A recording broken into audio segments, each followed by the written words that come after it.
NGO, we all have, we know that budget.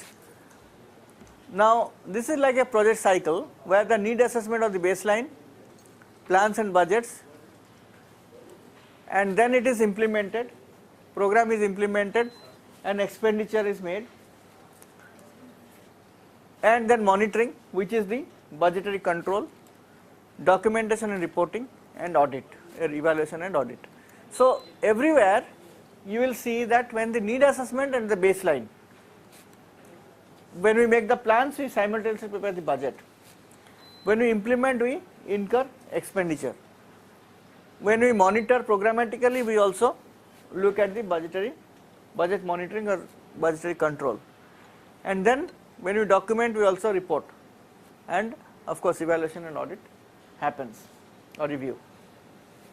So this is sort of a project cycle: preparation, implementation and analysis. So first of all, we prepare the budget, then we implement the budget and we analyze it later on. Budget tells you how much money you need to carry out your activities. The budget enables forcing through the implications of activity planning, realities of the budget process to rethink your action plans. Used properly, the budget tells when there is a need for funds to carry out your activities. Enables monitoring of income and expenditure. Budget is a basis for financial accountability and transparency. You cannot raise money from donors unless you have a budget. This of course we all understand. Donors use the budget as a basis for deciding whether what an organization is asking for is reasonable and well planned. So donors also use it to approve the project.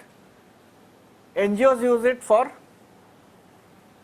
planning and even monitoring and reviewing. Auditors use it to see what was planned and what was actually spent. So there are various uses of the budget.